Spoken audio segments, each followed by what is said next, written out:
Location: Geneva World Summit, April 2025. Broadcasted live to 128 countries.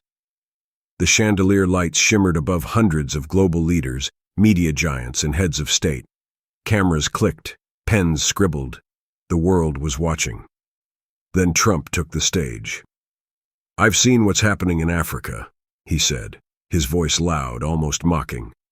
"It's chaos. People like Traoré. He's just a militant child with a microphone." A few delegates chuckled. Others stared, stunned.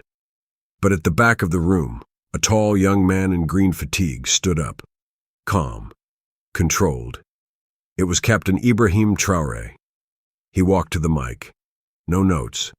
No security warning. He looked at Trump straight in the eyes and said, "You have no right here. Not in Africa. Not in our future." The hall froze. Not a single breath. The cameras zoomed in. A woman from BBC wiped a tear. Even the French president shifted uncomfortably in his seat. It was the moment no one expected, and everyone would talk about. But what the world didn't know yet was, this wasn't just a speech. It was the beginning of a storm. 30 seconds passed. Nobody moved.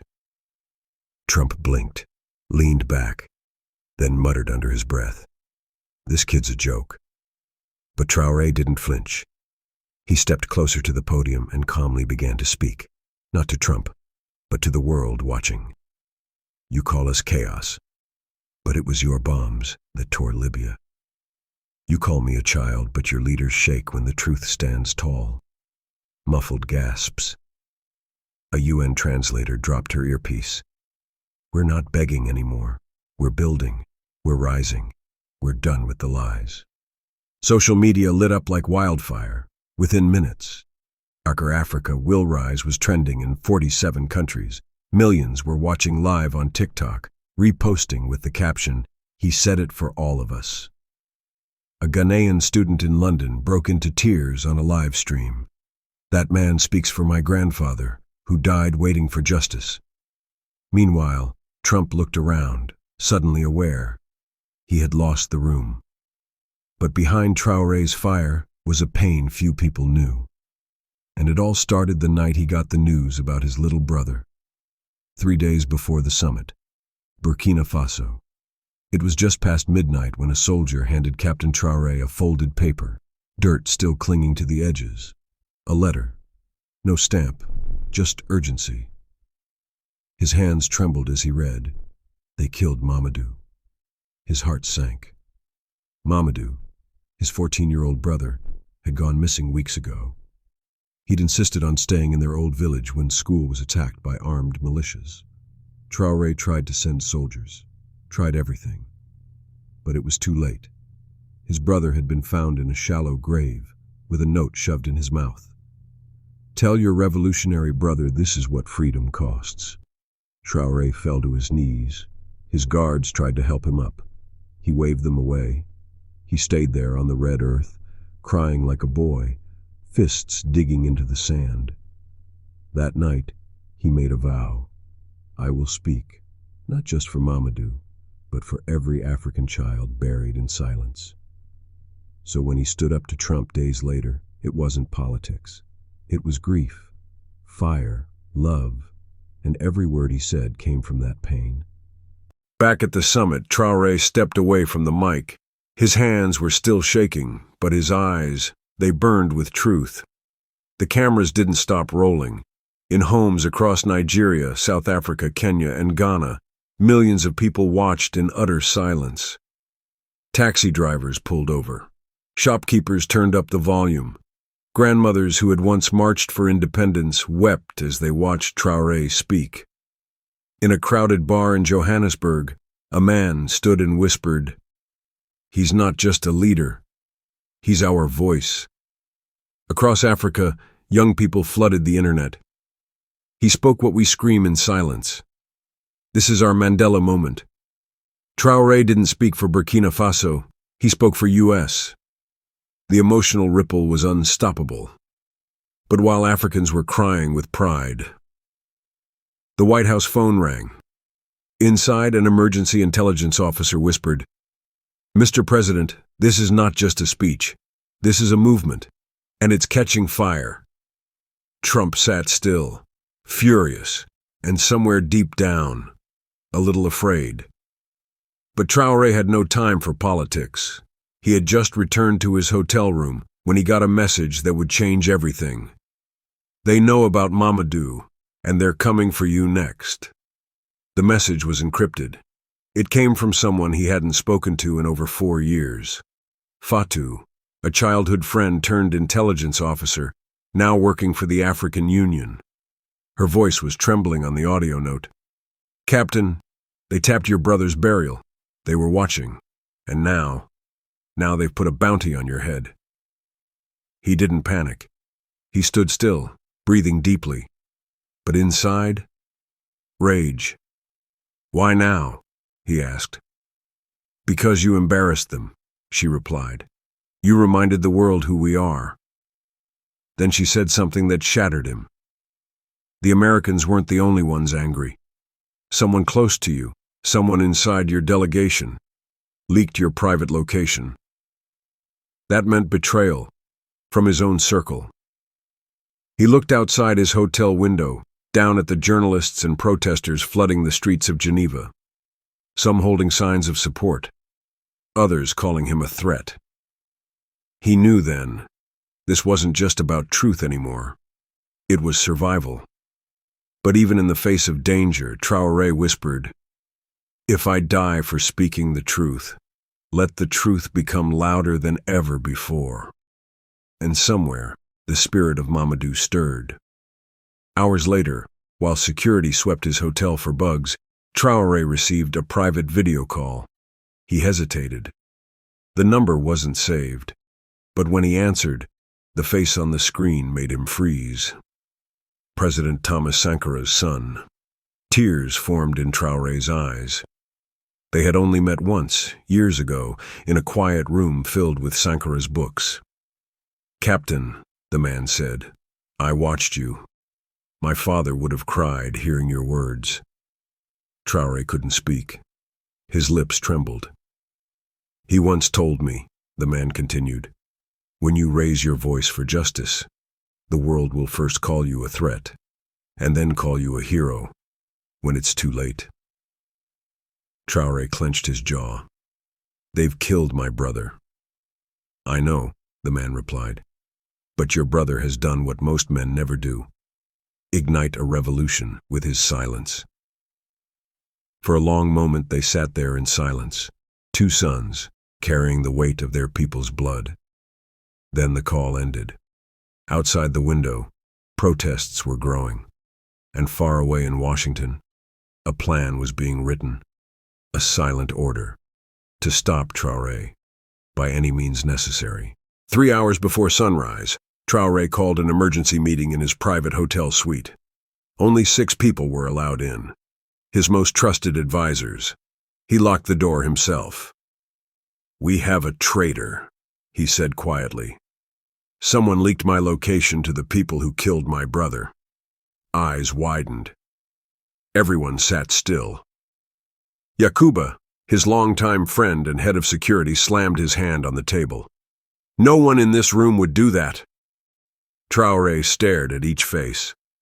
Then he pulled out a photo Fatou had sent him. It was a CCTV image from Ouagadougou airport. It showed one of his advisors, Dr. Amadou, passing a sealed envelope to a man in U.S. military uniform. Gasps filled the room. Dr. Amadou stood slowly, shaking. "It's not what it looks like." "Then explain it," Traoré said. But Amadou said nothing. The silence was louder than truth. Security escorted him out. He didn't resist. But before leaving, he turned and whispered, "You don't know what you've started, Captain. They will burn every flag that stands with you." Traoré stared after him, and deep in his gut, he knew the war had already begun. Outside the Geneva summit, the protests had grown tenfold. News cameras struggled to capture it all. African students had flown in from over a dozen countries. One group carried portraits of Mamadou, made from charcoal and blood-red ink. In the middle of the crowd stood a young girl, 13 years old, wearing a red scarf and holding a handwritten sign. "I am Mamadou's sister now. Speak for me too." When a CNN reporter asked her why she came, her answer shattered hearts around the world. "Because if Captain Traoré loses his voice, children like me will never find ours." The clip went viral in less than 30 minutes. International celebrities began reposting it. Even NBA stars tweeted, "We stand with Traoré." But inside the summit, things were getting dangerous. The U.S. delegation demanded Traoré be removed from the closing panel, calling his speech aggressive and destabilizing. France quietly agreed. But when Traoré's assistant told him, he didn't blink. "Tell them I'll speak. And if they shut off my mic, I'll speak in silence." That night, Traoré didn't sleep, because a storm was coming, and he knew someone was going to try to stop him, permanently. At 2:41 a.m., a secret meeting was called. Location: Sub-Level 3, Palais des Nations, the floor where cameras aren't allowed and press badges are revoked. Inside sat a circle of powerful men and women, diplomats, generals, corporate lobbyists. A single file sat on the center table. Across the top it read, "Operation Echo, subject, Traoré." One diplomat from Europe spoke first. "He's triggering something we can't control. African nations are pulling out of our partnerships. Currency talks are collapsing." The U.S. official leaned forward, tapping the file. "We let him speak tomorrow. He becomes Mandela 2.0. We shut him down now. We send a message." "But," another asked, "what if the world finds out?" He replied coldly, "Then we bury the story, like we buried his brother."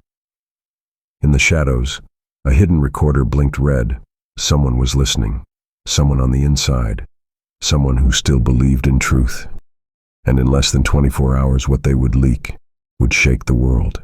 At 6:12 a.m., an anonymous file appeared on Twitter, then Reddit, then TikTok, then CNN's encrypted inbox, a 13-minute audio recording, secret voices, no names, but the words were unmistakable. "Shut him down now. Bury the story like we buried his brother." By noon, it had been played over 80 million times. Traoré targeted was trending worldwide. African Union officials called for an investigation. The Geneva summit was thrown into chaos. Journalists demanded answers. Protesters surged at the building's gates, chanting, "Let him speak. We are Mamadou. Africa is watching." Even European delegates began stepping back, afraid to be associated with the plot. Inside his suite, Traoré sat quietly, re-listening to the clip. His hands trembled, not with fear, but grief. Fatou called again. "Captain, you have one shot left. Take the mic today. If they silence you, the world will remember." He nodded slowly. "Then I will speak for every voice they tried to silence." But just as he rose to leave, his phone buzzed. One message, from a blocked number. "Your name disappears today. If you speak, you die on camera." They told him to cancel. The UN offered him a private backdoor flight out of Geneva. France offered security protection if he left quietly. Even his own advisors begged, "Captain, please, we need you alive." But Traoré just put on his green military jacket. He whispered to himself, "Mamadou died alone. I won't let him die in silence." At 1:30 p.m., he stepped into the marble hallway leading to the final summit stage. Every footstep echoed like a war drum. Security scanned the area. Snipers were reported on the roof. Tension was so thick it felt like breathing through glass. As he walked toward the stage, a small group of African students stood outside the corridor. One girl reached out and touched his hand. "Whatever happens," she said. "Thank you." He didn't answer. He just held her gaze. And then stepped through the curtain. The room fell silent. All eyes locked onto him. The final speech had begun, and outside the world held its breath. The lights dimmed. The moderator barely spoke. He simply nodded at Captain Traoré and stepped aside. Traoré walked slowly to the mic. The whole world was watching. Over 400 million live viewers, the most watched political broadcast in decades. He took a deep breath. And then, just as he began, click. The mic cut off. The screen behind him flickered. Silence. A whisper spread through the room like wildfire. Was it sabotage? He looked around, confused, then angry. Then, he did something no one expected.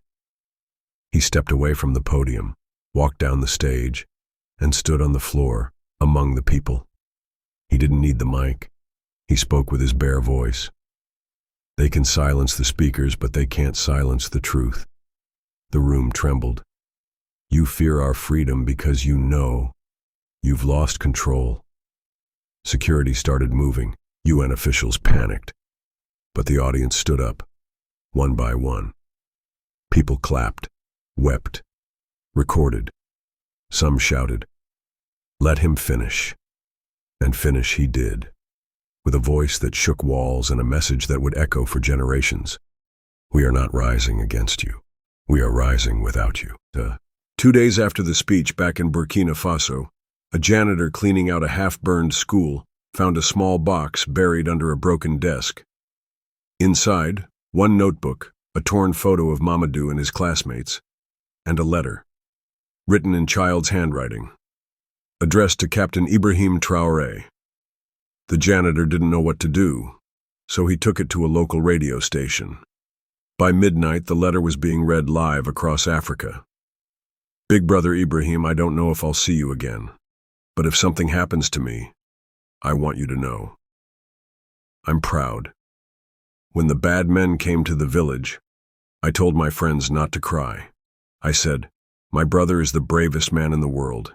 He will speak for us. So please speak loud, so loud they hear you in heaven. Love, Mamadou. The radio host broke down live on air. So did callers from Nigeria, Senegal, Cameroon. Even journalists couldn't hold back tears. He told his friends not to cry. One reporter whispered, "This child died with courage." And that letter, it would go on to change everything. By now, every network was covering it. Even Fox News aired the full version of Traoré's speech, with no edits. Across Paris, London, and New York, protests broke out. But not violent ones, silent ones. In Berlin, 12,000 people stood in a square, holding candles and signs that read, "Let him speak. We are Mamadou.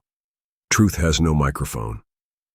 In Lagos, a massive mural of Mamadou was painted across an abandoned building. His smiling face looked out toward the sky. One boy whispered as he touched the wall, "I want to be like him." Meanwhile, a viral video surfaced, Traoré returning home. He kneeled in front of Mamadou's grave and placed the letter on it. Then he whispered, "You gave me my voice. I'll never lose it again." He didn't speak for the cameras. He spoke to the wind, the soil, the silence. And across the continent, Africa wept. Real tears. Loud cries. Deep healing. But what no one expected was that someone, somewhere, was planning a final move, and it would either end the revolution or ignite something the world could never put out. It came at 3:17 a.m. local time, a direct line from Washington, D.C. to Traoré's secure satellite phone. He didn't answer at first. Then he did. A voice said, "Captain, the president wants to speak with you." There was a pause. Then the unmistakable voice of Donald Trump filled the line. "You think this makes you a hero?" Traoré didn't respond. "You embarrassed us. You lit a fire you can't control. But you'll come back for help. You'll beg. Africa always does." Still, Traoré said nothing. Then Trump sneered, "You've got your 15 minutes. Enjoy them." Before hanging up, Traoré replied, "You've had 400 years. Look what you did with them." Click. He placed the phone down. Behind him, the lights of Ouagadougou shimmered in silence. He looked out the window, took a deep breath, and smiled. Because he knew. This wasn't the end. It was the beginning of something beautiful, dangerous, and unstoppable. 3 weeks later, in the quiet hills of Toma, Burkina Faso, a simple wooden coffin was laid beneath a baobab tree. Mamadou. His body had finally come home. But this wasn't a quiet funeral. Over 200,000 people flooded the village. Men, women, elders, children, many who had never even met him. They came from Mali, Ghana, Côte d'Ivoire, Senegal. Some walked for days. There were no guns, no speeches, just songs. One boy held a candle and whispered, "He died young, but he made the world listen." Traoré knelt by the grave. This time he didn't cry. He placed his military cap beside the tombstone and said, "This uniform, this power, none of it matters without truth." He stood, looked at the people, and raised his hand. A sea of fists rose in reply. And from that moment on, Mamadou was no longer just his brother. He was Africa's brother, the child who made the world feel again. And the revolution now had a face, a boy with no mic, but a voice louder than nations. Months passed, but something strange began to happen. Governments that once ignored African voices started reaching out. The European Union sent envoys to rebuild trust. China quietly offered debt forgiveness to some African nations. Even the US announced a plan to review its military operations across the Sahel. But none of it matched what happened on a quiet Sunday in Ouagadougou. The national flag of Burkina Faso, for the first time ever, was raised half red, half green, with a small charcoal star added to the top corner. Underneath it, children chanted, "The star is Mamadou, so we never forget." It wasn't just a symbol, it was a promise. That no African child would ever again be seen as background noise, that no truth would die buried, that silence would never win. And Traoré? He didn't run for president again. He turned down offers from international bodies. Instead, he opened a small school, named it the Mick Mamadou Never Had. And every morning children stood and said, "I will speak, even when they say I shouldn't." 2 years later, a journalist asked Traoré, "If you could say one last thing to Trump, or the world that tried to silence you, what would it be?" He smiled, then quietly said, "Thank you." The reporter was confused. "Thank you? Why?" Traoré's eyes glistened. "Because when they tried to bury me, they buried me next to my brother, and together we grew into something they can never kill." He stood up, walked to the classroom. Children ran to him laughing. One girl tugged his sleeve and said, "I want to speak at the UN someday." He smiled. "Then speak, loud, even if they unplug your mic." The sun set behind the school. The camera zoomed out.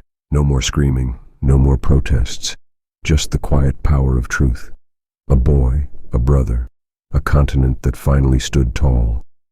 If this story touched your heart, if it made you cry, if it made you believe again in courage, then like this video to honor Mamadou. Comment your favorite moment, or just say, "I stand with Traoré." Subscribe and join this channel, because we tell the stories that others are afraid to tell. Africa's voice is rising. Let's make sure the world never forgets it. Africa will rise. Traoré forever, voice of Mamadou.